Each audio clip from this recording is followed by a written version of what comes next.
a Grammy-nominated musician lost his life at the hands of an alleged career criminal with more than 100 prior arrests under her belt. 70-year-old Roderick Rory McLeod was out walking his dog in Hopkinton, Rhode Island, at 7:20 a.m. when 41-year-old Shannon Godbout lost control of her vehicle, veered out of her lane and struck two telephone poles before striking the elderly bassist along the roadside. McLeod was pronounced dead at a nearby emergency room, and Godbout was arrested at the scene, where police found illegal narcotics and drug packaging materials in her possession. She has since been charged with driving so as to endanger, resulting in death, and possession of narcotics with the intent to distribute. According to reports from last week, Godbout previously had more than 80 arrest warrants and 40 traffic citations issued against her. Due to her lengthy criminal history, her case was turned over from the district court to the state superior court following her arraignment, and she remains held without bond as she awaits her next court hearing. Number 21. Jennifer Rodriguez.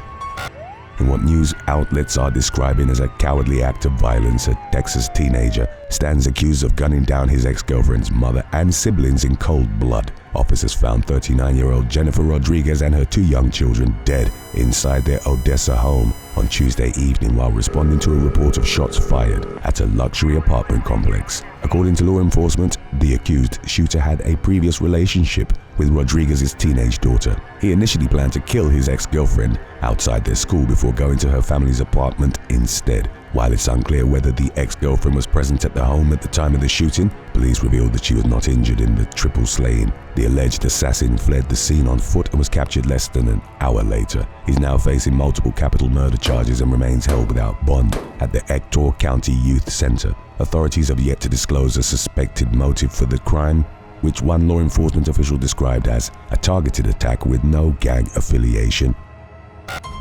Number 20. Amy Billotte and Sarah Faber. A pair of adopted mothers in Pennsylvania are each facing over 950 criminal charges for abusing and torturing their teenage adopted son. 51-year-old Amy L. Billotte and 37-year-old Sarah Lynn Faber are accused of duct taping the victim to the floor, forcing him to stand for prolonged periods and depriving him of food, resulting in a weight loss of at least 20 pounds. The women fell under investigation in September after concerned school officials in Brookville notified the authorities that the victim had shown up looking malnourished after not being seen or heard from since May of 2024. The boy told investigators that in addition to confining and restraining him for hours at a time, Billotte and Faber deprived him of any entertainment and tracked his every move using motion sensors and cameras. His punishments also consisted of being forced to take cold showers or live in the frigid basement without adequate clothing. State workers removed the boy from his home, and Billotte and Faber were arrested following an investigation. They remain in custody at the Jefferson County Prison with bond set at $500,000 each and are each facing over 900 criminal charges, including hundreds of counts of unlawful restraint and false imprisonment. Number 19. Lisa Singh.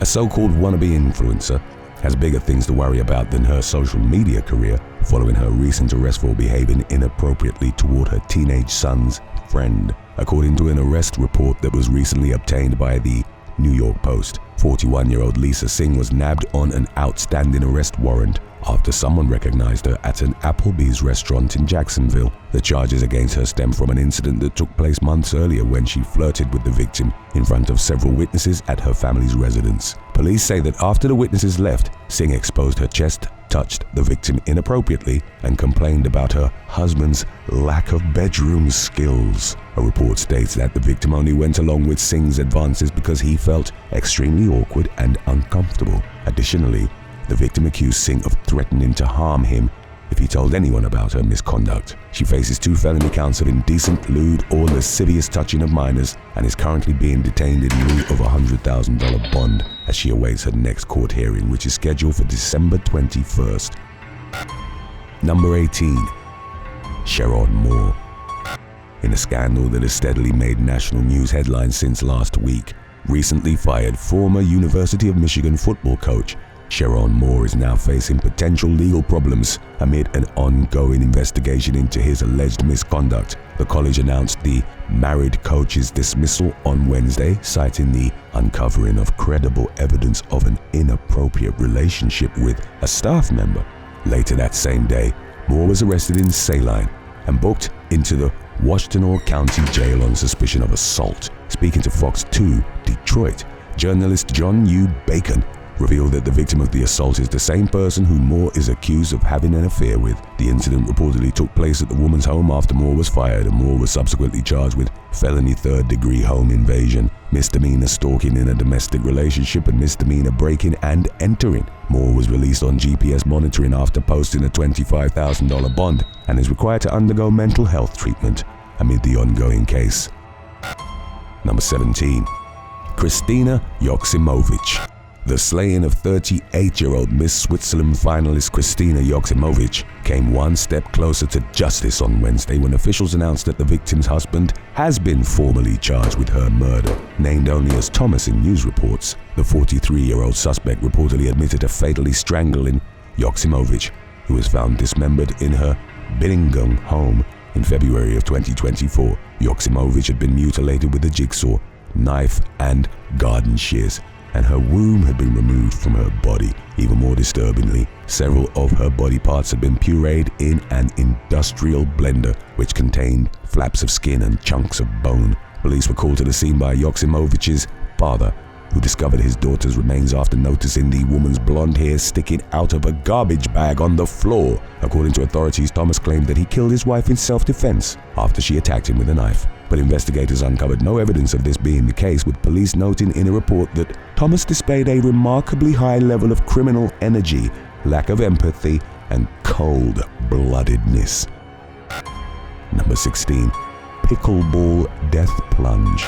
In a bizarre tragedy that was captured on video, in the Malaysian capital of Kuala Lumpur, a 32-year-old man fell to his death from a third-story pickleball court while attempting to retrieve a ball that had bounced past the safety railing. According to reports that surfaced last week along with the footage, the man jumped onto a safety net surrounding the court, which tore under his weight, sending him plummeting to the ground below. Horrified onlookers rushed to the ground floor, where they found the player dead from his injuries. The disturbing incident took place at the Player Racket Club, which describes itself as a laid-back and fun facility with pickleball courts set against the city's stunning skyline. In a statement following the unnamed pickleball player's death, the company extended its condolences and urged the public to refrain from speculation while an investigation is carried out. Number 15. Skydiving Snag. Harrowing footage that surfaced last week shows the moment an Australian skydiver's parachute got stuck on the tail of the plane he was jumping from over North Queensland. According to the Australian Transport Safety Bureau, the man was preparing to jump when his reserve parachute's handle got hooked on a partially extended wing flap, causing the parachute to deploy and leaving him stuck 15,000 feet above the ground in mid-air. Unaware of what had happened, the pilot accelerated the aircraft's power to regain control after the plane suddenly pitched up due to the skydiver's weight. In the meantime, the remaining 13 parachutists jumped, and the entangled man frantically cut himself free, enabling him to complete the rest of his jump as planned. He suffered only minor injuries, and no one else was harmed as a result of the mishap, including the pilot, who nearly ditched the plane before narrowly managing to regain control and remain in the sky. Number 14. Tyvine Jones. In a case that doesn't constitute bad news but is still worthy of a place on this week's list, a lengthy manhunt for an accused gang hitman with a violent past finally ended on Wednesday with the capture of 25-year-old Tyvine Jones, who was arrested at an apartment complex in Delaware County, Pennsylvania. Jones is a suspect in 3 separate murders that took place in Philadelphia between 2020 and 2022, including the shooting death of a teenager, which landed him on the city's most wanted list. He's reportedly a member of the Blumberg gang, and one U.S. Marshal described him as the very worst society has to offer. In a statement that was released to the public after he was apprehended, law enforcement caught up with Jones after receiving an anonymous tip about where he was hiding. Lo and behold, state, federal, and local agents surrounded the property and found him holed up inside. Jones was taken into custody without incident and remains held without bond on 3 counts of first-degree murder. Number 13. Daniel Ashby. The grieving uncle of a Colorado murder victim made his feelings toward the accused killer known during a court hearing last week with an MMA-style takedown of the defendant's attorney inside an Arapahoe County courthouse.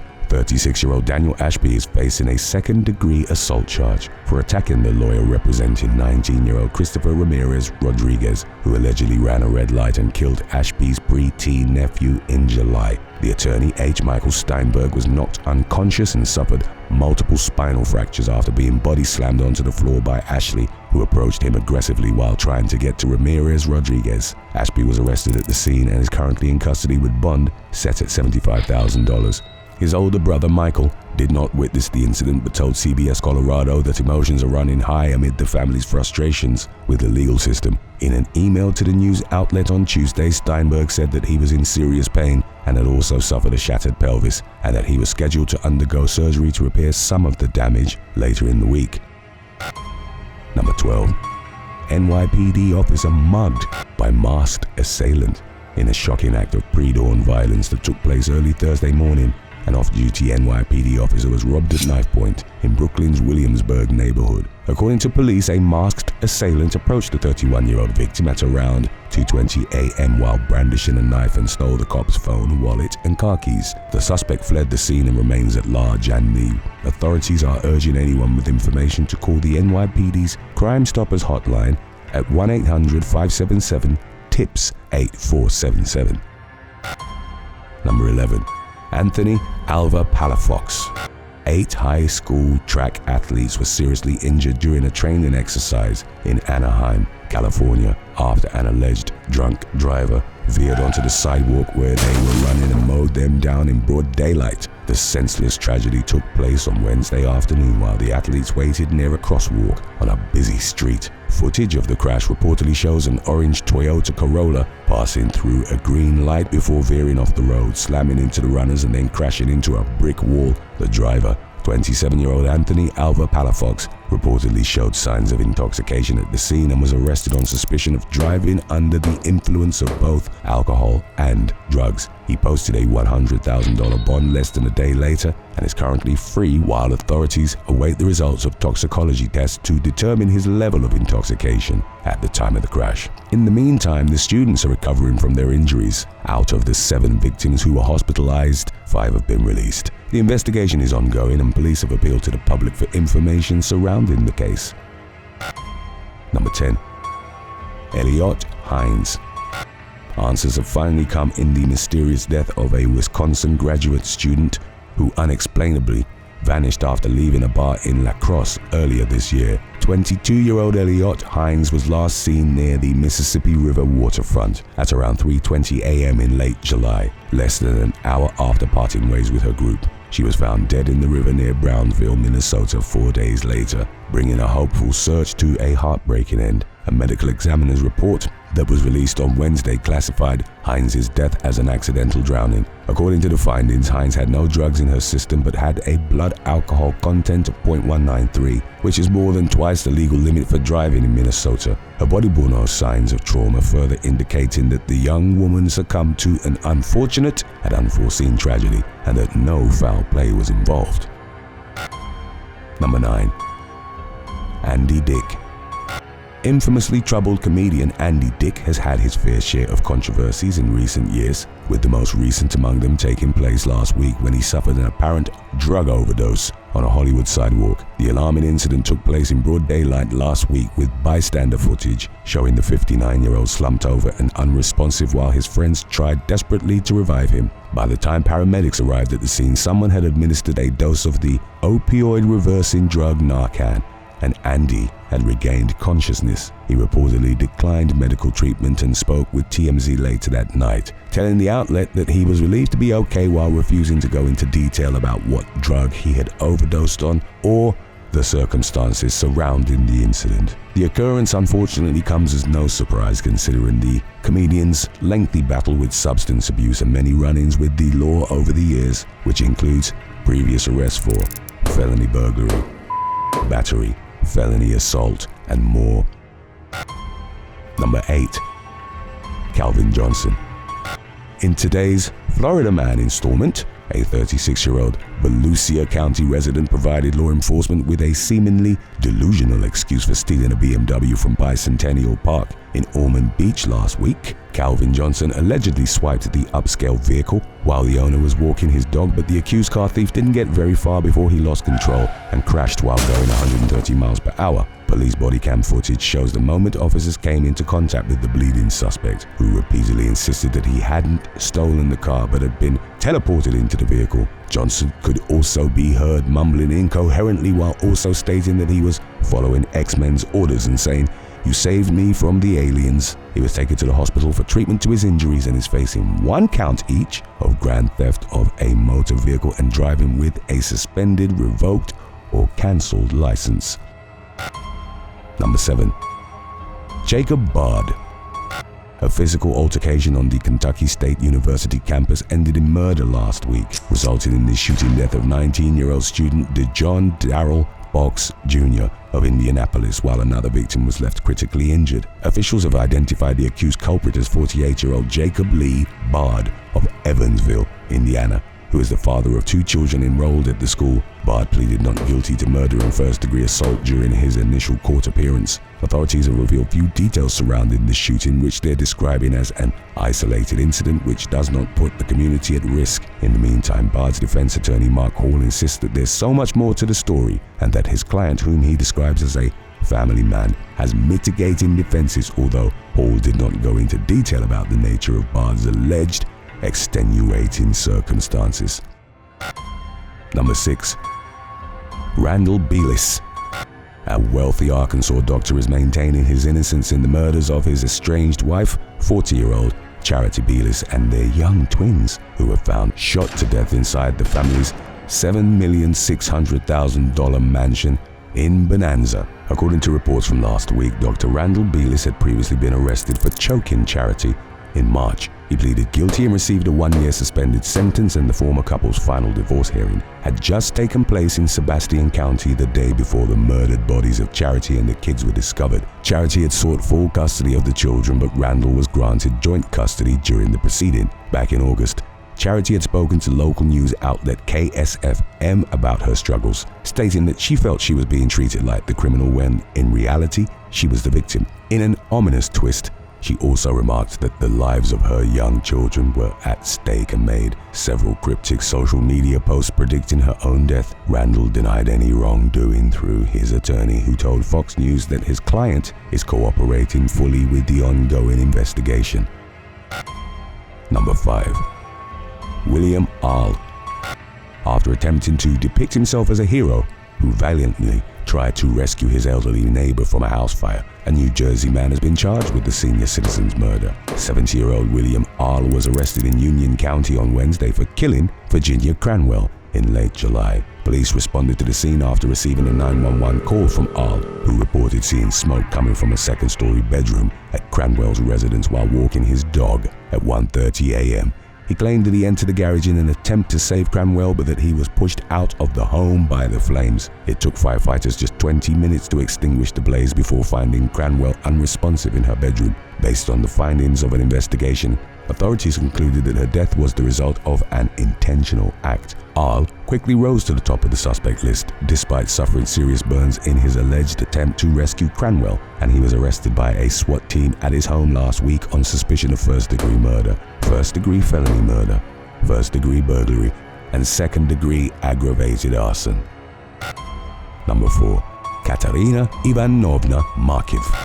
During an early morning 911 call last week, 23-year-old Katerina Ivanovna Markiv described the argument leading up to the stabbing of her boyfriend as a minor disagreement. The consequences, however, were anything but minor, as police soon discovered upon arriving at the young woman's St. Cloud, Minnesota apartment and finding 25-year-old Quinton McKay Hughes unresponsive and bleeding heavily from a stab wound to the chest. Efforts to revive Hughes using CPR were unsuccessful, and he was pronounced dead at the scene. Markiv told investigators that the fight began when she tried to be intimate with Hughes during a night of drinking, only to discover that he wasn't interested. She said she became annoyed because Hughes kept cutting her off and that she merely intended to scratch the victim when she swung a knife at him, At the same time, she admitted that she kinda made up the arguments in her head, perhaps indicating an awareness of her own tendency to overreact. Following the interrogation, Markiv was booked into the Stearns County Jail, where she remains held without bond on a second-degree murder charge.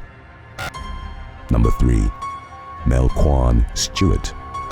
Authorities in Port Charlotte, Florida, are accusing a man of killing his own father in cold blood after being asked to earn his keep by getting a job and paying rent. According to an affidavit, 65-year-old Glenn Stewart, a beloved middle school teacher, showed up at the apartment of his 25-year-old son, Melquan Stewart, and got on the younger Stewart's case about being a more responsible adult. Melquan allegedly reacted by shooting Glenn 6 times as he sat in his car, then pulling his father's body out of the car and fleeing the scene in the vehicle. He later turned himself in, telling investigators that he was obeying the commands of voices he heard in his head that had been telling him to shoot the victim. Following his interview with law enforcement, Melquan was arrested on suspicion of second-degree murder. The defense argued during his first court hearing that he's mentally ill and incompetent to stand trial, and he was remanded into custody without bail as he awaits a pre-trial hearing. Number 2. Cynthia MIng. A Texas woman has pleaded guilty to the shooting death of her neighbor despite denying any recollection of the home invasion that led to the victim's death. 50-year-old Cynthia MIng admitted to killing 45-year-old Angie Melissa Moore, who was found dead in her Lakeview home in September of 2022. Police made the discovery while responding to a 911 call from the victim, who had reported that MIng was trying to break into her residence through a window. MIng was apprehended by law enforcement after fleeing Moore's house unclothed and covered in blood. She admitted to shooting Moore in the head, claiming that she committed the act because Moore had killed her dog, and went on to say that she drank the victim's blood. During a later conversation with a doctor, MIng claimed that she had been electrocuted and therefore had little to no memory of killing Moore. She was ultimately deemed sane, despite suffering from multiple mental illnesses, and pleaded guilty to murder last week in exchange for a 50-year prison sentence with the possibility of parole after 25 years. Number 1. Maurice Evans. A Georgia man's decision to defend his daughter during a dispute with her boss cost him his life last week, and the accused killer is now behind bars on a murder charge. The incident took place in broad daylight in the parking lot of a Bojangles restaurant in Palmetto, where authorities say the 25-year-old manager, Maurice Evans, fatally shot 43-year-old Dominique Goodman. Officers arrived at the scene to find Goodman dead on the pavement. According to the friend of the victim, Goodman's teenage daughter works at the restaurant, and Goodman had gone there after learning that Evans had been sent home for picking on his daughter. Evans was still in the parking lot when Goodman arrived, and the confrontation between the two men escalated quickly. Witnesses told police that Goodman tried talking to Evans, but that Evans was unwilling to engage in productive dialogue and instead reacted with violence. Authorities have released limited details about the incident, citing the ongoing nature of the investigation. In the meantime, Evans remains held without bond at the Fulton County Jail on charges of aggravated assault, murder, and possession of a firearm during the commission of a felony.